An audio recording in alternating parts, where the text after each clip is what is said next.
Olá, moçada do curso de Física 1. A nossa primeira aula tem como tema Medindo Grandezas Físicas. E nós esperamos que este conteúdo que nós acabamos de fazer, o vídeo, seja de grande valia para todos aqueles que assistiram a aula e que necessitam de uma revisão.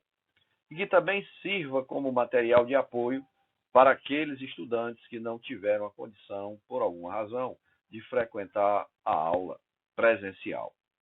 Então vamos ao conteúdo do vídeo. Sistema Internacional de Unidades. Em 1983, na 17ª Conferência Geral de Pesos e Medidas, foram selecionados como fundamentais 7 grandezas para constituir a base do Sistema Internacional de Unidades. Apresentaremos apenas 3 dessas 7. Por quê? Porque nós vamos estudar o conteúdo de mecânica e para esse conteúdo que nós vamos estudar, apenas as unidades de comprimento, massa e tempo serão de utilidade para que a gente possa trabalhar com as grandezas relacionadas ao tema, tá? Então, primeira grandeza a ser utilizada, o comprimento. Qual é a unidade básica de comprimento? O metro. Como foi definido o metro? Tá? Para a gente medir uma grandeza, a gente precisa compará-la com um padrão. Então, o metro, ao longo do tempo, teve várias formas de padrão, teve vários padrões. Atualmente, porque o homem sempre procura, né, o cientista sempre procura encontrar formas de que o padrão seja o mais preciso possível, que esse padrão não varie com o tempo em função da própria natureza, da interação com a própria natureza. Então é necessário que se encontre formas de que o padrão permaneça sempre com aquela exatidão. E aí, atualmente, né, a medida do padrão de comprimento, que é o metro, ele é em função da distância percorrida pela luz no vácuo durante um intervalo de tempo igual a 1 sobre a sua velocidade, que é em torno de 299.792.458 de segundo, né? A velocidade da luz é de 299.792.458 metros por segundo. Essa é a velocidade da luz. Então, 1 sobre isso vai me dar a unidade de tempo em segundos. Na hora de resolver os problemas, né, vocês vão ver que quando se trabalha com a velocidade da luz, se arredonda esse valor de 299 milhões para 300 milhões de metros por segundo. Ok? Múltiplos e submúltiplos do metro. Então, nós temos o quilômetro, o hectômetro, o decâmetro, o metro, o decímetro, o centímetro e o milímetro. Os múltiplos são essas unidades da esquerda e os submúltiplos são essas 3 unidades da direita. Lembrando que quando você se desloca da esquerda para a direita, você vai multiplicar cada posição que você move por 10. Você vai multiplicar por 10. E quando você se desloca da direita para a esquerda, ou seja, da menor unidade para a maior unidade, você multiplica por 10 elevado a menos 1, o que é equivalente a dividir por 10. Vamos então a alguns exemplos. Suponhamos que você queira transformar 2,5 quilômetros em centímetro. Então veja que você está em quilômetro, 2,5 quilômetros, e você quer chegar em centímetro. Então você vai multiplicar por 10, o 2,5, você multiplica por 10 para transformar em hectômetro. Multiplica por 10 para transformar em decâmetro. Multiplica por 10 para transformar em metro. multiplica por 10 para transformar em decímetro e multiplica por 10 para transformar em centímetro. Então, se você for olhar, você multiplicou por 10 5 vezes. 10 vezes 10 vezes 10 vezes 10 vezes 10 corresponde a 10 elevado a 5. Então, transformando o quilômetro em centímetro, nós vamos obter 2,5 vezes 10 elevado a 5, agora é na unidade centímetro. Suponhamos que você queira agora transformar milímetro em decímetro. 4,8 milímetros eu quero transformar em decímetro. Ora, se eu estou em milímetro e quero chegar em decímetro, veja que eu vou primeiro ter que passar de milímetro para centímetro, que me obriga a multiplicar o 4,8 por 10 elevado a menos 1, e depois de centímetro para decímetro, que eu vou multiplicar por 10 elevado a menos 1 novamente. Então, se eu multiplico por 10 a menos 1 duas vezes, 10 a menos 1 vezes 10 a menos 1, isso vai dar 10 elevado a menos 2. Então, 4,8 milímetros corresponde a 4,8 vezes 10 elevado a menos 2 decímetros. Suponha que eu queira agora transformar milímetro em metro. Ora, de milímetro para metro, ora, se de milímetro para decímetro eu multipliquei por 10 a menos 2, de decímetro para metro eu vou multiplicar por 10 a menos 1. Então, 10 a menos 2 vezes 10 a menos 1 vai dar 10 elevado a menos 3. Então, 1,6 vezes 10 elevado a menos 3 metros. Suponha que eu queira agora transformar 2,3 centímetros em quilômetro. Ora, de centímetro para quilômetro, eu vou multiplicar de centímetro, eu multiplico por 10 a menos 1 para transformar em decímetro. Multiplico por 10 a menos 1 novamente para transformar em metro. Multiplico por 10 a menos 1 novamente para transformar em decâmetro. Multiplico por 10 a menos 1 novamente para transformar em hectômetro. E multiplico por 10 a menos 1 outra vez para transformar em quilômetro. Então, eu fiz essa operação, multiplicando por 10 a menos 1, 5 vezes. Isso vai dar, então, 2,3 vezes 10 elevado a menos 5. Tá? Então, veja que eu estou indo do menor para o maior. Então, o expoente da potência é negativo. Né?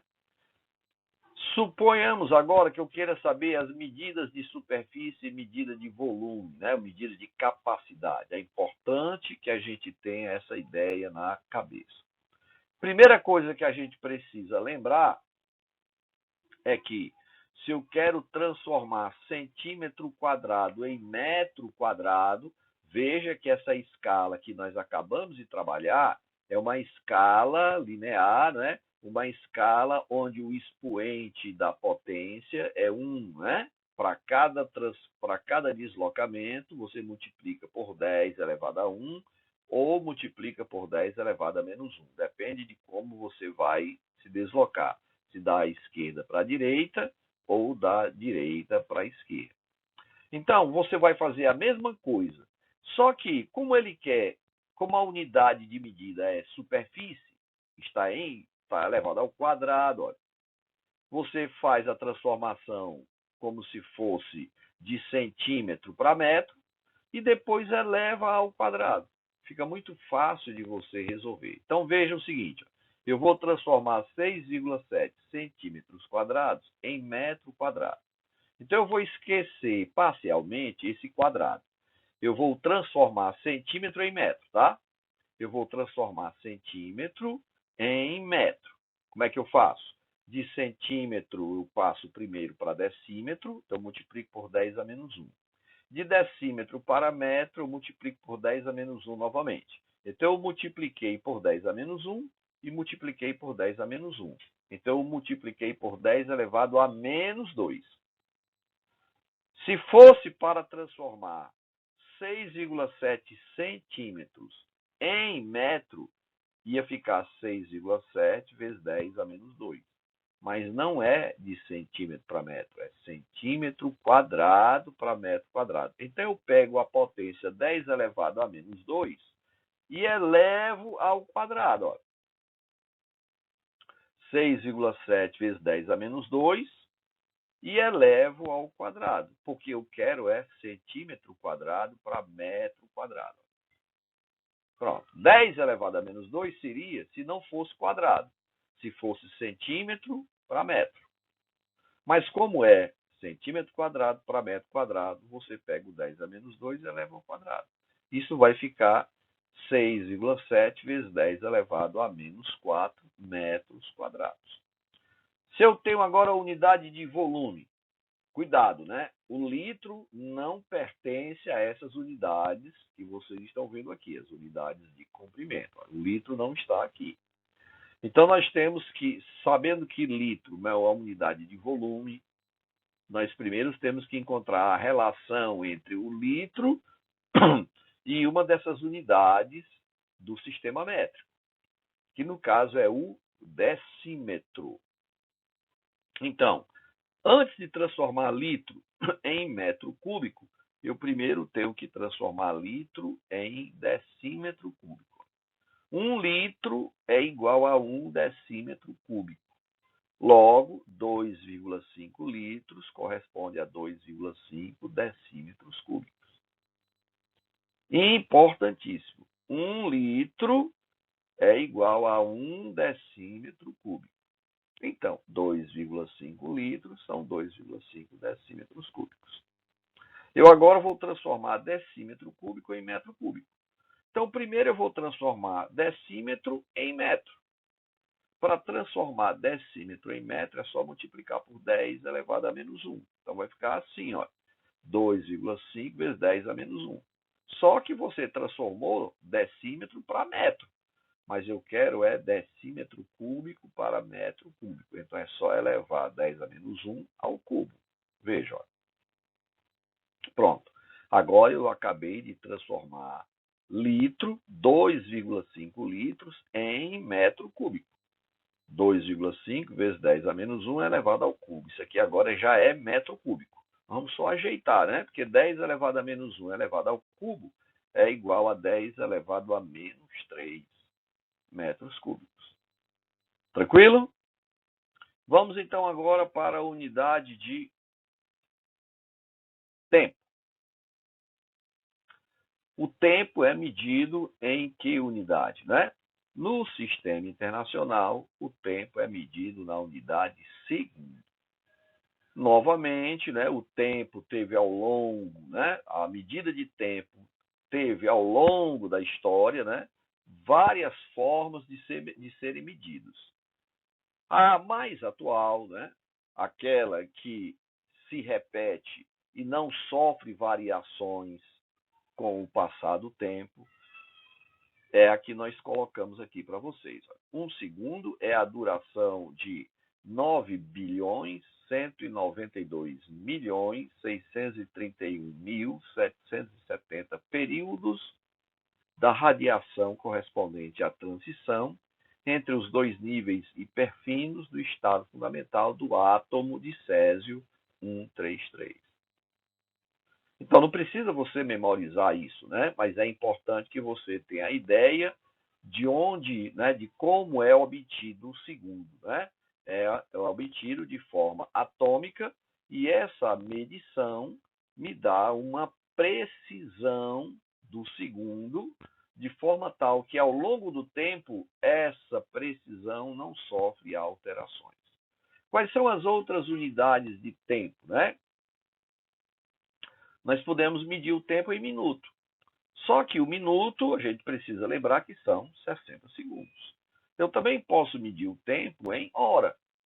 Mas aí, como é que eu transformo hora em segundo, se eu estiver trabalhando no sistema internacional, né?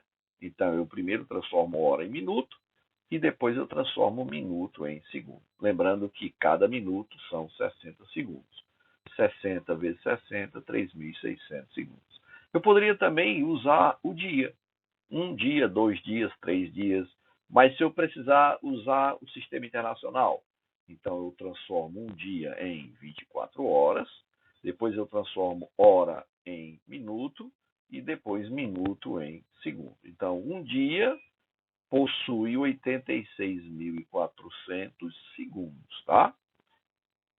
Que eu posso escrever no sistema, né? Eu posso escrever utilizando a notação científica, que nós vamos ver logo em seguida, como sendo 8,64 vezes 10 elevado a 4 segundos. Isso aqui é o que a gente chama de notação científica, que nós vamos já estudar. Poderia também dar a unidade de tempo como sendo um ano, né? 2 anos, 3 anos, 4 anos. Então, se eu precisar transformar um ano em segundos, eu transformo em dias, né? 365 dias, depois transformo o dia em hora, e depois transformo hora em minuto, e em seguida transformo o minuto em segundos. Tá? Tudo bem? Então, um ano corresponde a 3,15 vezes 10 elevado a 7 segundos. Você não precisa memorizar esses valores. O que você precisa é saber fazer a transformação de uma dessas unidades, minuto, hora, dia e ano, em segundos. Transformar essas unidades maiores para a unidade do sistema internacional. Vamos então ver agora a unidade de massa.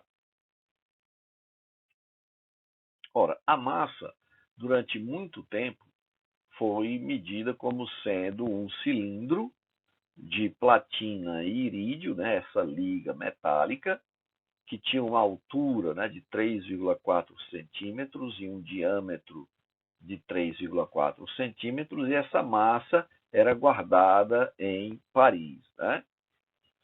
Só que essa massa sofria variações ao longo do tempo. E aí se procurou encontrar uma medida mais precisa, uma medida que não sofresse variações com o tempo. E aí, em 2018, o quilograma passou a ser medido com uma balança eletromecânica chamada balança de Kibble. Esta é a balança de Kibble, que ela mede, né, ela mede a massa de um objeto utilizando a corrente elétrica que passa pelo condutor no interior de um campo magnético, gerando uma força que vai contrabalançar a essa massa que está sendo medida. Tá? Então, a unidade de massa continua sendo o quilograma, a unidade padrão, né? Continua sendo o quilograma, só que a forma de se obter o padrão de quilograma passou a ser utilizada por três constantes físicas, né? A velocidade da luz, a constante de Planck e a frequência de transição hiperfino do átomo de Césio 133. Tá? Vamos ver agora a relação entre as unidades. 1 grama. 1 grama, cuidado, né? Não dizer 1 grama, é 1 grama, que a gente escreve, né, simbolicamente como sendo 1G, G minúsculo, corresponde a 10 a menos 3 do quilograma, né? Ou seja, 1 grama é o quilograma dividido por 1000. Aí eu tenho 1 miligrama, 1 mili é 10 a menos 3 do grama, que é 10 a menos 6 do quilograma. 1 miligrama é 1 sobre 1000 do grama. E 1 grama é 1 sobre 1000 do quilograma. Por isso que 1 miligrama corresponde a 10 a menos 6 do quilograma. Uma tonelada, né? Aqui já é um múltiplo, né? Uma tonelada, que a gente escreve 1T de 1 tonelada, corresponde a 1000 quilogramas. 1 tonelada, 10 elevado a 3 quilogramas. Essas são as unidades mais usadas, tá? Vamos então entender o que significa algarismos significativos, tá? Algarismos significativos. Primeiro vamos fazer medição. Só tem sentido a gente falar em algarismo significativo quando a gente faz alguma medida de um objeto utilizando um instrumento de medição. Então, observe essa barra e nós queremos saber o comprimento dessa barra, comprimento, a distância entre as duas extremidades da barra, e nós vamos utilizar essa régua. Observe que essa régua só tem as divisões de centímetro. ela não traz as divisões de milímetro que normalmente aparecem numa régua. Então, se ela só tem as divisões de centímetro, significa dizer que eu só posso dar a precisão dessa medida com centímetro. Então, eu tenho certeza que o comprimento dessa barra de ferro é maior do que 9 centímetros e menor do que 10 centímetros. E aí, qual vai ser a medida dessa barra? O 9 eu tenho certeza. E agora vem o algarismo duvidoso, tá? Eu só posso colocar na minha medida um algarismo duvidoso. E aí esse algarismo duvidoso você precisa, né? Você deve usar o bom senso, né? Olhando aqui onde se encontra a extremidade direita da barra, veja que esses tracinhos em vermelho estão além da metade, né? Entre o 9 e o 10. Se ele está além da metade, o bom senso manda que eu escolha um número, né? No mínimo igual a 5, tá? Então, maior do que 5, né? 6, ou 7, ou 8, estaria de bom tamanho.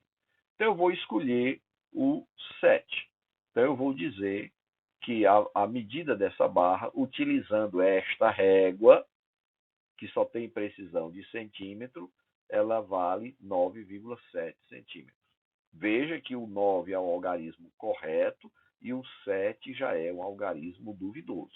Eu não poderia dizer 9,78 centímetros, 9,75 centímetros. Por quê? Porque o 7 já é duvidoso e qualquer algarismo que eu colocasse ao lado do 7, à direita do 7, ele seria mais duvidoso ainda. E a gente não pode, utilizando o que a gente chama de algarismos significativos, colocar numa medida mais de um algarismo duvidoso. Porém, se eu fosse medir essa barra de ferro com esta régua que apresenta as divisões de milímetro, eu agora já posso colocar dois algarismos corretos, né?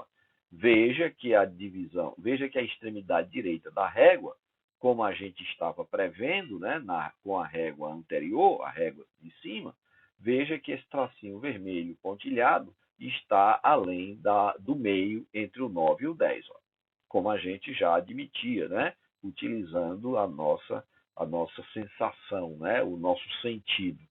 Pela nossa visão, a gente já tinha certeza de que esse tracinho vermelho estava depois da metade. E agora eu posso perceber, olhando com bastante atenção, eu posso perceber que esse tracinho vermelho está logo após o 6, a divisão de 6 milímetros, tá?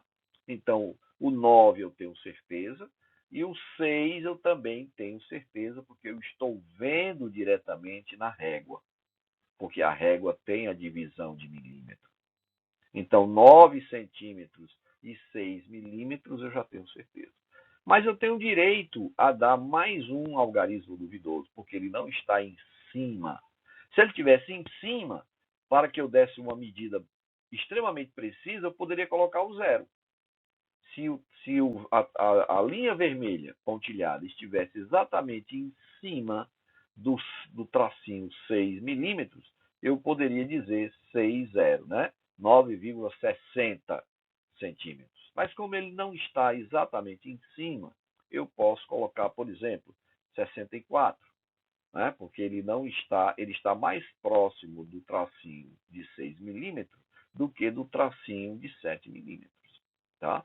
Então eu vou colocar 9,64. Você poderia colocar 9,61, 62, 63, não teria nenhum problema, tá? Essas medidas estariam todas consideradas corretas. Então, a gente pode resumir o que é algarismo significativo da seguinte forma: algarismos significativos são todos os algarismos corretos quando você faz uma medida, mais o primeiro algarismo duvidoso na medida que você está realizando. Então, isso vai depender da precisão do instrumento que você está utilizando para fazer a medida. Tá bom? E isso aqui eu fiz com uma régua, né? Porque eu estou medindo o comprimento. Eu podia estar medindo volume, tá? Não teria nenhum problema. Depende do aparelho que você está usando, né? Quando eu estou usando uma pipeta, o pessoal da química sabe, né? Quando eu estou usando uma pipeta, eu estou medindo volume. E aí vai depender da precisão da pipeta, né? E assim temos outros instrumentos de medição. Vamos então ver agora o que é notação científica, né? Nós já vimos uma aplicação lá nos comprimentos. Vamos agora entender como é que a gente estabelece a notação científica, né?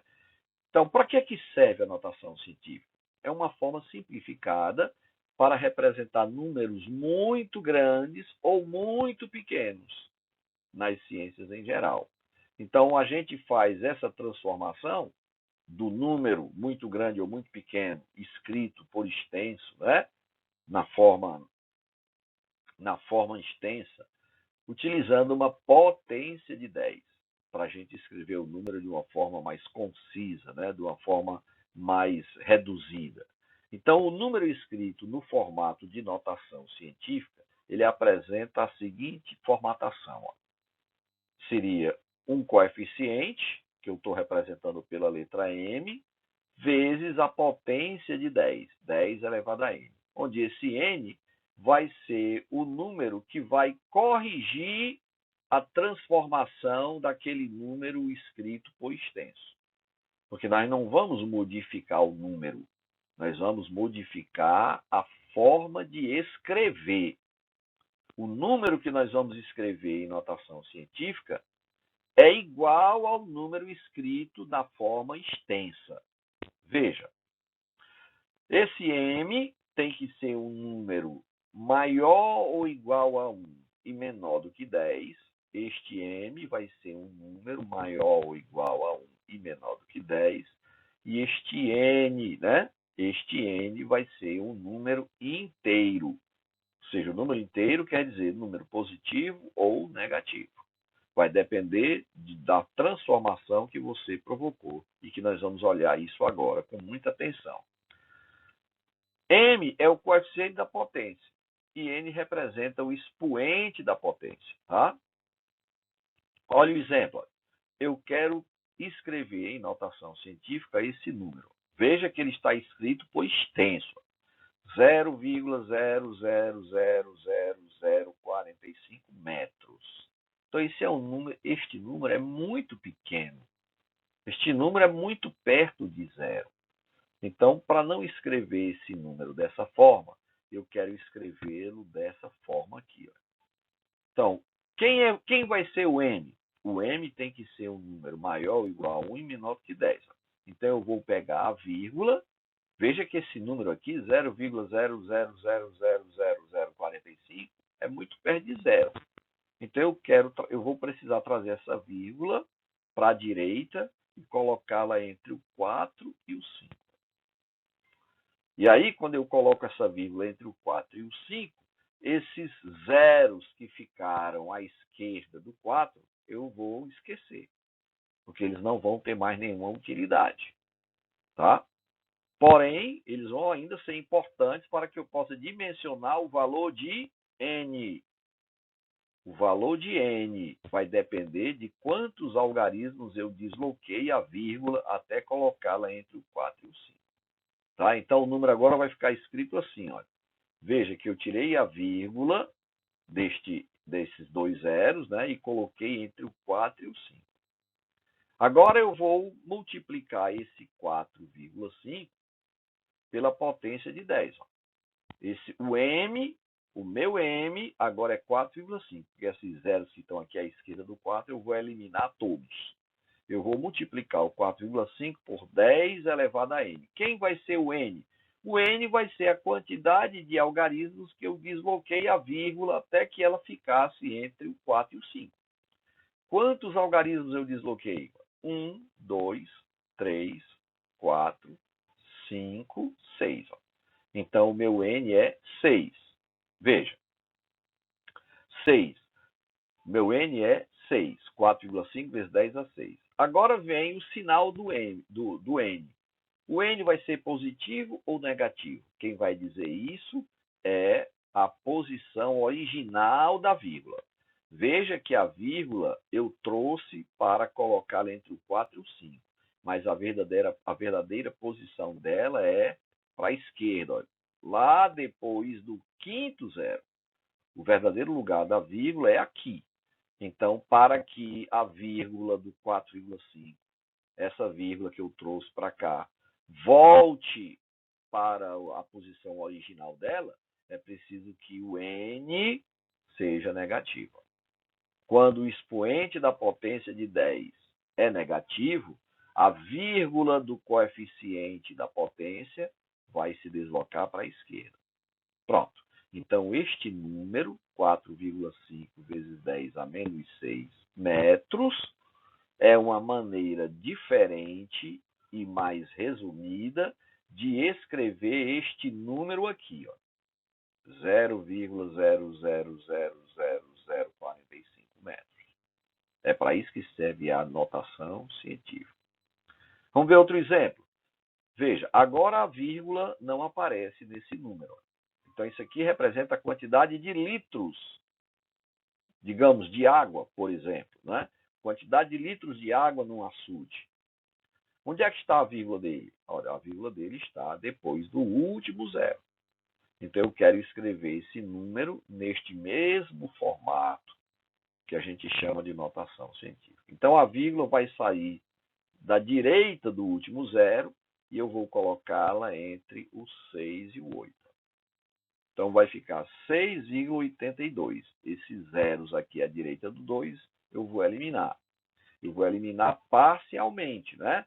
Porque eles vão ser importantes para que eu possa escolher, para que eu possa descobrir o valor de n. Ora, quando eu desloquei a vírgula do último zero para colocar entre o 6 e o 2, eu desloquei a vírgula quantos algarismos? Eu desloquei 1, 2, 3, 4, 5, 6, 7, 8, 9. Eu desloquei a vírgula 9 algarismos, até que ela ficasse entre o 6 e o 8. Então, o meu n vai ser 9. E positivo, por quê? Porque a verdadeira posição da vírgula não é entre o 6 e o 8, é depois do último zero. Essa é a verdadeira posição dela. Então, eu só fiz agora uma correção para que eu escrevesse este número de litros na forma de notação científica. Então, como a vírgula tem que se deslocar para a direita, significa dizer que o expoente da potência de 10 tem que ser positivo. Quando a vírgula tem que se deslocar para a esquerda, o expoente da potência de 10 é negativo. E quando a vírgula tem que se deslocar para a direita, o expoente da potência de 10 tem que ser positivo. Vamos então agora entender a ordem de grandeza. Para que serve a ordem de grandeza, né?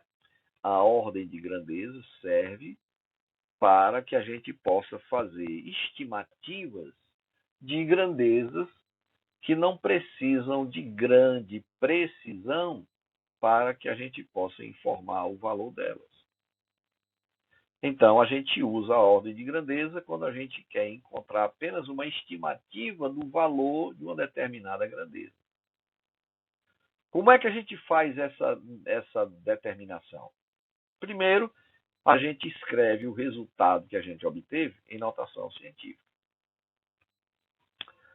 Segunda coisa, se o m é aquele coeficiente da potência de 10. Se o m é menor do que 5,5, a gente deixa a ordem de grandeza vai ser a própria potência de 10 que você obteve escrevendo o número, o resultado em notação científica. E se o número, né, se o m for maior ou igual a 5,5, a gente soma 1 no expoente da potência de 10 para obter a ordem de grandeza. Vamos praticar. Suponha a massa da Terra. A massa da Terra é em torno de 5,97 vezes 10 elevado a 24 quilogramas. Essa é a massa da Terra. Mas eu não quero usar esse valor preciso, tá? Eu quero só a ordem de grandeza, ou seja, a potência de 10 que mais se aproxima deste número. Ora, 5,97 é maior do que 5,5. Ora, então, quando esse número é maior do que 5,5, a ordem de grandeza vai ser a potência de 10 somada mais uma unidade no expoente. Então, vai ficar assim, a ordem de grandeza OG, 10 elevado a 24, somado mais 1 no expoente. Por quê? Porque o 5,97 é maior do que 5,5. Então, a ordem de grandeza da massa da Terra vai ser 10 elevado a 25 kg. A distância entre o Sol e a Terra, a distância entre os centros do Sol e da Terra, 1,39 vezes 10 a 9 metros. Ora, eu quero saber a ordem de grandeza deste número. A ordem de grandeza vai ser 10 elevado a 9. Por quê? Porque o M, 1,39, é bem maior do que 5,5, né? Então, a ordem de grandeza vai ser 10 elevado a 9.